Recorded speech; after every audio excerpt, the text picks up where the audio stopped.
Yeah, it's a really beautiful day here in Pennsylvania. It started out kind of cold. The lowest I seen this morning was 23. But now the sun's up and it's not a cloud in the sky. It's kind of chilly. It's not supposed to get much above about 50 today. Just kind of a cold feeling in the air. But each day is supposed to get a little warmer. We're raking our corn fodder today. We have about 40 acres we're raking up to bale for bedding. Yeah, our youngest son Alex is raking. We have a coon bee rake. It's called a speed rake. Yeah, it does a really good job of pulling everything together.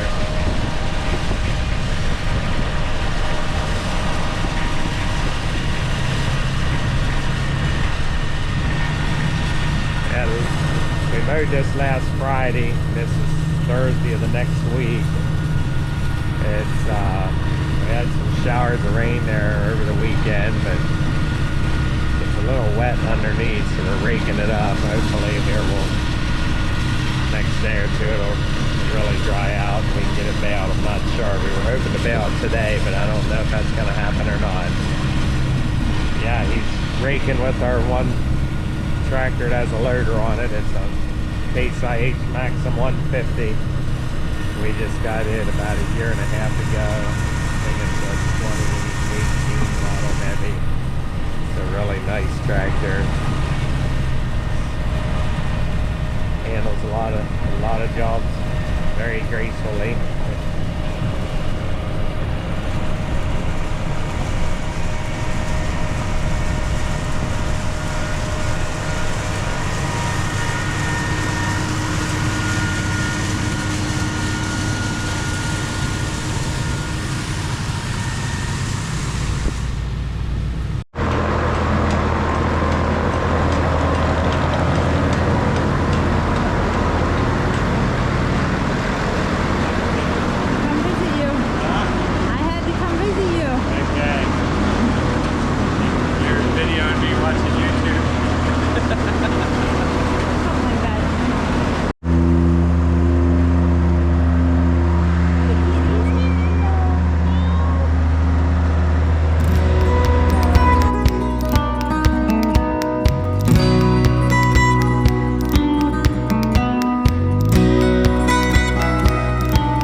Good afternoon here. We're baling corn fodder today. It's Friday, let me see, November the 3rd. Yeah, we got about 38 acres, I think it is total. It's really turning off a lot of really nice fodder. Yeah, we use a lot of fodder for bedding and some for feed. Probably won't get it quite all baled today, but we'll finish baling what we don't get done today tomorrow. It's supposed to be nice weather, clear through till Monday. So my son Willie is baling. Yeah, it's really pretty good breeze blowing here today. It's really dusty. Fodder's always a little bit dustier, but it's really nice whenever you can have a good breeze blowing, because then it gets nice and dry and falls apart really good. Yeah, we rake 2 windrows together, and it's making a bale about every 150, 200 feet, so it's really, really thick.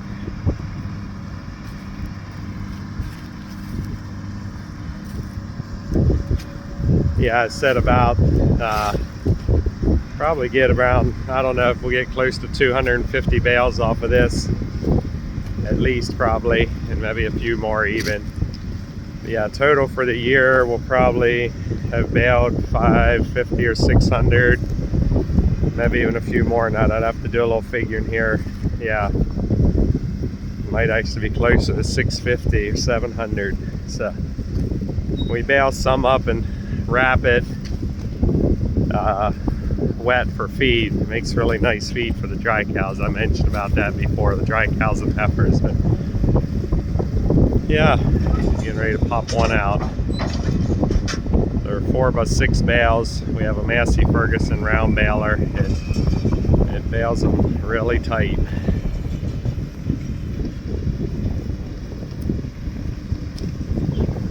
Up close, and I said about baling them really tight. I mean, yeah, you can't even hardly stick your, I mean, you can stick your hand in there. They're just solid as a block. But yeah, they're really, really tight. 4x5 bales, I'd have to weigh one, but I would guess they weigh at least, I don't know, 900 pounds, if not a little more. And yeah, they're saying a little bit there. We use a lot of the fodder. We have some loose housing bedded pack pens, like our cows that are springing, gonna soon have calves. We use that all, this fodder in there. And I like fodder better than straw for some of those things. Some guys like straw better, and that's okay. But yeah, with fodder, it seems to absorb a lot more, and the pack stays more solid. It don't get so soft and mushy. But yeah, we use a lot of this for there, and then some heifer pens. We have 2 heifer pens we use fodder in all the time. And yeah, our smaller calves, I like straw for our smaller calves, but for the older heifers and the springers there, I like the fodder. We have free stalls there for our bred heifers and dry cows, and then also free stalls for our milk cows. I like sawdust, or we mix a little bit of lime in with our sawdust for our free stalls. I like that pretty good. And we've tried even running some of this fodder through like a bale shredder and putting it into free stalls, but yeah, it just don't work quite as nice. If you could get it chopped up really, really fine, maybe, yeah, I think some guys might even run it through like a chopper that you chop corn with. But anyhow, yeah, there's all different ways to do it. This is what works for us. That don't mean that works for everybody. This is what happens when a bale don't get wrap on it right. Yeah, comes out of the baler and just flies apart. We just happened to one bale yesterday out of about almost 150. But we'll take the skid loader and spread it apart a little bit, and then when we're out here baling later on, we can bale this bale back up. So yeah, that's what happens when you don't get wrap on it.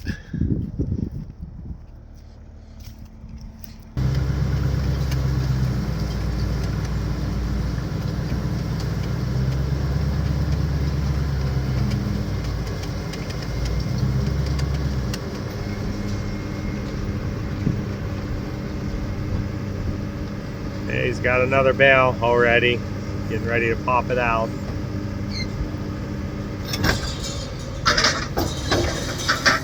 The reason you have to stop and wait a little bit the baler puts a net wrap on the outside of the bale to hold it all together. Otherwise it just fall apart again.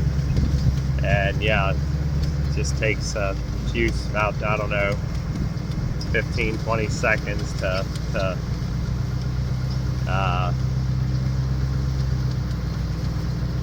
put that wrap on, and then it kicks it out.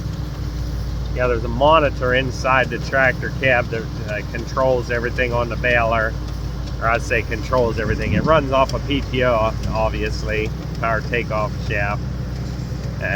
But yeah, then there's a monitor in there. You can set how big of a bales you want. Our baler, the biggest you can make is 60 inches. And then it'll beep at you when it's within a couple inches of being clear full. I think 6 inches from being clear full sized. And then buzzer will come on and just buzz at you when it's full. And then that's when you need to stop, and the wrap, it automatically wraps it. And then it'll beep at you again, and let you know when it's ready to kick it out. Yeah, what you got there, Teddy? Huh? You brought your friend? Your moose friend? Oh yeah. That's your buddy, ain't it? Mm-hmm. Yep. I'm pretty sure this cow wants to check for a calf here for a while. She always comes in the front. Of course, when I'm videoing, huh? Yep, that's what I want. Oh, yeah. Checking for a calf. See if you bump their sides. You throw a calf in there. Does she? Yep. Yep. That's it. That's it.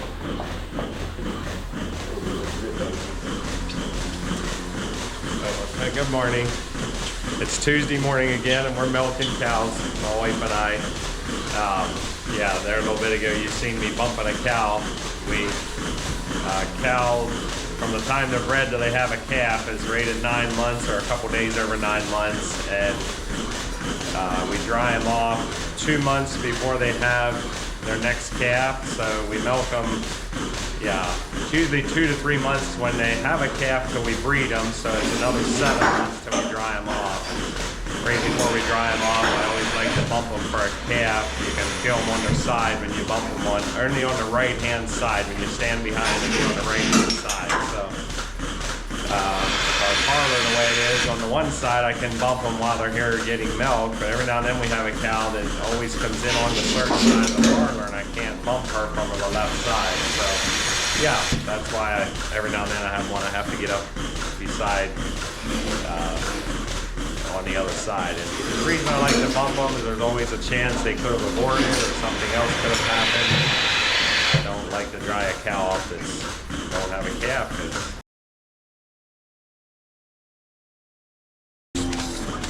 Every now and then we have a cow that's really slow at milking. We should have did this earlier. She's almost done now, so her udders, there ain't much milk in it anymore. But anyway, we like to mark them so we know when they're coming in, so we can get their milkers on right away. And we always put a smiley face on with blue coat, which is a purple coating, and mark them. And, yep, and everybody knows when you have a slow cow, and they know to get it on her about as soon as she's in the parlor, and then it don't take quite as long. If you have one cow that's slow in the line, it holds the whole line up. So yeah, that's something we've been doing for years, and it's I mean, there's other ways to mark them too. Other cows that need attention, we use leg bands for marking, but for this slow cows we always use that.